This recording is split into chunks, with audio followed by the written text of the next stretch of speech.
Hello guys, कबीरा classes में आप सबको स्वागत है। आज कबीरा क्लासेस में केमिस्ट्री के बारे में अध्ययन किया जाएगा। इससे पहले वाले वीडियो में हमने बताया था साइंस क्या है, साइंस के कितने भाग हैं, कितनी शाखाएं हैं। उन शाखाओं में से हमने केमिस्ट्री को लिया है। केमिस्ट्री से रिलेटेड भी वीडियो बनाई गई है कि इसकी उत्पत्ति कहाँ से हुई, इसके पिता कौन है। आज उसी वीडियो की शेष जो भाग है उसमें हम केमिस्ट्री के बारे में जानेंगे कि उत्पत्ति क्या है, परिभाषा क्या है, पिता कौन है, रसायन की संक्षिप्त इतिहास क्या है, शाखाएं कितनी है और केमिस्ट्री की महत्व क्या है।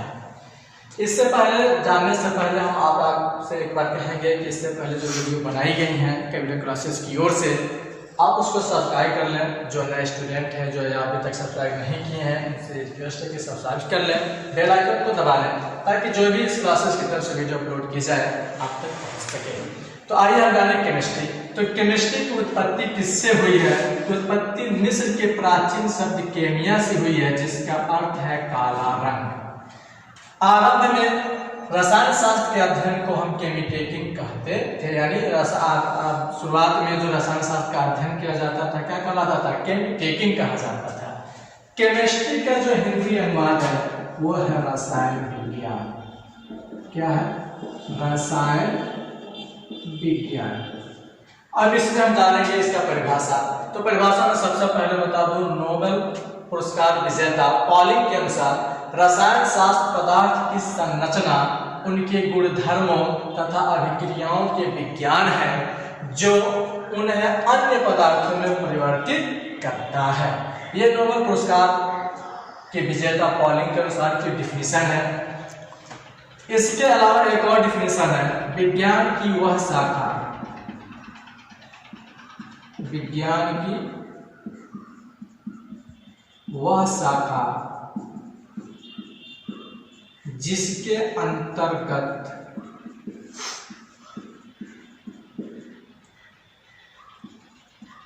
पदार्थों के गुणधर्म,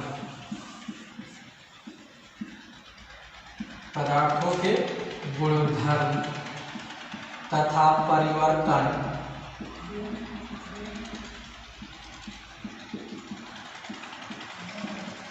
और उनमें होने वाले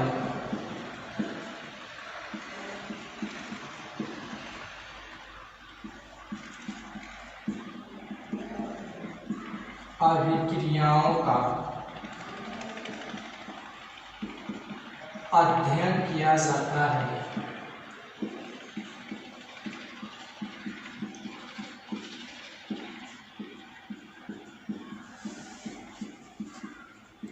उसे रसायन विज्ञान कहते हैं। यह है परिभाषा। और कई लोग ये कह देते हैं स्टूडेंट कि रसायनों के रहस्य का अध्ययन करना रसायन विज्ञान का है, उनकी अपनी डिफिनेशन है, लेकिन अब तक ये 11 डिफिनेशन है जो आपके सामने है। इनके पिता मॉडर्न फादर ऑफ केमिस्ट्री कौन है? लेबोइज़े हैं। इंडियन फादर ऑफ केमिस्ट्री कौन है? पीसी राय है। ये वही पीसी राय है जिन्होंने अपने केमिकल इंडस्ट्रीज से मलेरिया की मेडिसिन का डेवलपमेंट किया था, जो आज हम कोरोना वायरस कोविड-19 के रोगियों को देख उसे उपचार में प्रयोग कर रहे हैं और विदेशों में भी भेज रहे हैं। अब जानेंगे रसायन के संक्षिप्त इतिहास। तो रसायन के क्षेत्र में अर्थपूर्ण कदम सबसे पहले 350 से 1500 ईस्वी में अल्केमिस्टस के द्वारा उठाया गया था। ये वो साइंटिस्ट हैं जिन्होंने दो वस्तुओं को ढूंढने चले थे। अल्केमिस्ट जो है दो वस्तुओं को ढूंढने चले थे। पहला था अमृत और दूसरा था पारस पत्थर। इन दो वस्तुओं को ढूंढने चले थे। इनकी ये मानना था कि अमृत पी लेने से व्यक्ति जो है युवा रहेगा और अमर हो जाएगा। पारस पत्थर की तलाश इसलिए कर रहे थे कि इससे किसी भी धातु को क्या किया जाएगा? टच किया जाएगा तो सोने में परिवर्तित हो जाएगा। लेकिन ये दोनों चीजें नहीं मिली। इन चीजों को ढूंढने के लिए जितने भी ये उपकरण बनाए, जितने भी रिसर्च किए, वो सारी चीजें, सारी उपकरण आज हम केमिस्ट्री के लैब में प्रयोग करते हैं। इसलिए हम इनके ऋणी हैं। ये केमिस्ट्री के बहुत बड़े योगदान देने वाले साइंटिस्ट हैं जो उन्होंने इन दो चीजों को ढूंढने में अपने उपकरणों का क्या किया था, आविष्कार किया था। उसके बाद से 1500 से 1620 ईस्वी में ईस्वी जो है आया, इसमें रॉबर्ट बॉयल ने गैसों का अध्ययन किया। और गैसों का अध्ययन पहले साइंटिस्ट हैं रॉबर्ट बॉयल जिन्होंने गैसों के बारे में अध्ययन किया था और नियम आया था बॉयल का नियम। आप जो सभी पढ़ते हैं। उसके बाद से 17वीं सदी में यानी सन 1774 ईस्वी में प्रिस्टले ने ऑक्सीजन की खोज की। किसने? प्रिस्टले ने ऑक्सीजन की खोज कर डाली। और ऑक्सीजन की खोज करने के बाद आज जो मॉडर्न फादर ऑफ केमिस्ट्री कहला रहे हैं लेबोइज़े, उन्होंने ऑक्सीजन के सभी गुणों का अध्ययन किया और बताया कि यह जलने में सहायता करता है और ये प्राण बचाने में भी सहायता करता है। इसकी पूरी गुणों का अध्ययन करने के बाद लेबोइज़े को मॉडर्न फादर ऑफ केमिस्ट्री कहा जाने लगा। उसके बाद से इन्होंने द्रव्य संरक्षण का नियम भी प्रस्तुत किए थे। तो ये है रसायन की कुछ इतिहास है जो रसायन युग का। इसके बाद से 18वीं सदी में बर्जेलियस है, लोमड़ी है, अनेकों साइंटिस्ट है, अपने अपने ज्ञान देखते रहे केमिस्ट्री के क्षेत्र में। उसके बाद से आती है इसकी शाखाएं। तो इनकी जो शाखाएं हैं केमिस्ट्री की बहुत सी हैं, जिसमें से कुछ शाखाओं को हम आपको दिखा रहे हैं। जैसे ऑर्गेनिक केमिस्ट्री, आप सभी लोग जानते हैं बेसिक चीजें चल रही हैं। बेसिक के बिना कुछ नहीं हो सकता। अगर जो बिल्डिंग बनानी है तो नींव जो होती है मजबूत होनी चाहिए। खैर पता होगा, अच्छी बात है। लेकिन आज ये बेसिक चीजें आपके सामने। Organic chemistry, inorganic chemistry, inorganic chemistry के बाद से है फिजिकल केमिस्ट्री। फिजिकल केमिस्ट्री के बाद से आता है आपका बायोकेमिस्ट्री। बायोकेमिस्ट्री के बाद से आता है एनालिटिकल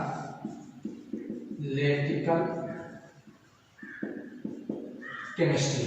एनालिटिकल केमिस्ट्री के बाद से आपका आता है एग्रीकल्चर केमिस्ट्री। एग्रीकल्चर केमिस्ट्री के बाद से आपका आ जाता है इंडस्ट्रियल केमिस्ट्री। इंडस्ट्रियल केमिस्ट्री के बाद से आता है मेडिसिनल केमिस्ट्री। मेडिसिनल केमिस्ट्री के बाद आ जाता है आपका इलेक्ट्रो केमिस्ट्री। इसके आगे फोटो केमिस्ट्री, जियो केमिस्ट्री, एस्ट्रो केमिस्ट्री, बहुत से केमिस्ट्री की शाखाएं हैं। ऑर्गेनिक केमिस्ट्री में हम कार्बन और हाइड्रोजन के यौगिकों का अध्ययन करते हैं। उसे हम ऑर्गेनिक यानी कार्बनिक रसायन कहते हैं। इसकी जो उत्पत्ति हुई है सजीवों से हुई है। किससे हुई है? सजीवों से हुई है। इनऑर्गेनिक केमिस्ट्री में हम सभी तत्वों के यौगिकों का और उसके खनिजों का अध्ययन करते हैं। अब देखने वाली बात यह है कि ऑर्गेनिक केमिस्ट्री में कार्बन, हाइड्रोजन, कार्बन के यौगिकों का, किसके यौगिकों का? कार्बन के यौगिकों का अध्ययन करते हैं। जबकि इनऑर्गेनिक में कार्बन तत्व के गुणों का अध्ययन करते हैं। इसमें यौगिकों का नहीं, कार्बन तत्व का अध्ययन करते हैं। और कार्बन तत्व से बनी हुई यौगिकों का अध्ययन हम ऑर्गेनिक केमिस्ट्री में कहते हैं। इसलिए इसे कार्बनिक रसायन कहा जाता है। इसमें सिर्फ और सिर्फ कार्बन के ही कैटिनेशन श्रृंखला से बनी हुई यौगिक होती है, हाइड्रोजन होती है। फिजिकल केमिस्ट्री में हम नियमों और सिद्धांतों का अध्ययन करते हैं कि कोई अभिक्रिया कैसे हो रही है। उनके नियमों और सिद्धांतों का अध्ययन किसमें करते हैं? फिजिकल केमिस्ट्री में करते हैं।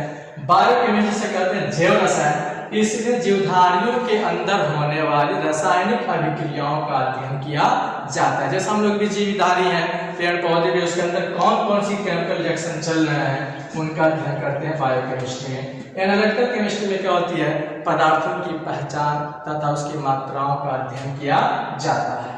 एग्रीकल्चर केमिस्ट्री में तो कृषि में उपयोग होने वाले उपकरणों या कृषि में उपयोग होने वाले उर्वरकों के अंदर कितनी रसायन मिलाई जाती है, यानी ये कह लीजिए कि रसायन विज्ञान की वह शाखा जिसके अंतर्गत कृषि में प्रयुक्त होने वाले रसायनों का अध्ययन करते हैं एग्रीकल्चर केमिस्ट्री यानी कृषि रसायन कहलाती है।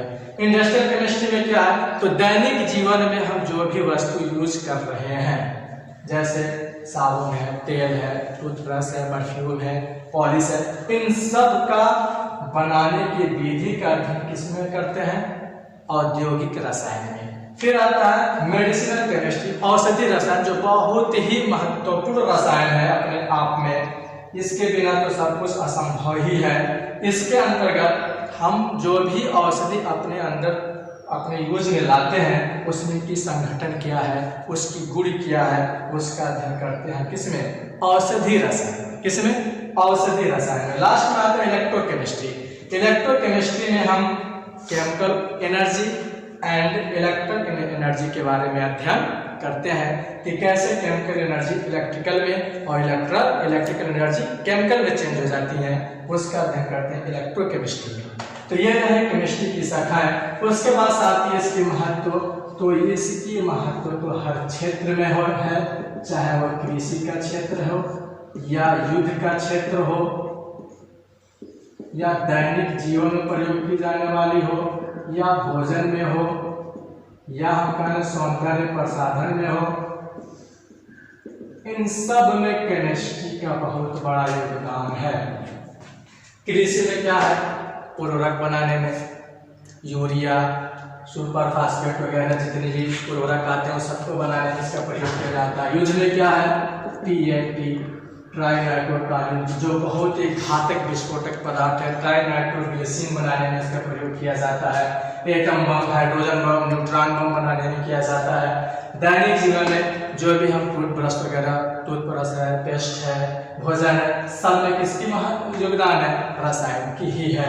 सौंदर्य प्रसाधन में जितने हम अपना वो यूज करते हैं, जो भी आप लोग यूज करते होंगे, होट पॉलिश या लिपस्टिक जो भी हो, वो सब किसमें आती है, सौंदर्य प्रसाधन में आती है।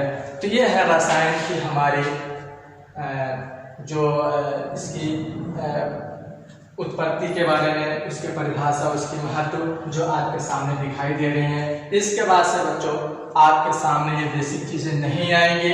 अब हम लोग अगले वीडियो में कक्षा 10 की पहली चैप्टर जो है रासायनिक अभिक्रिया और समीकरण यानी केमिकल रिएक्शन एंड इक्वेशन के बारे में पढ़ेंगे, और वो क्लासेस आपको मंडे को आएगी। और इसके लिए आप कबीरा क्लासेस को सब्सक्राइब कर लें, बेल आइकन को दबा लें, ताकि आने वाले जो वीडियो है कक्षा 10 से रिलेटेड पहला चैप्टर आपको आसानी से क्या हो जाए, मिल जाए और आप बोर्ड की तैयारी कर सकें। अब ये बेसिक चीज़ें आपके सामने नहीं है।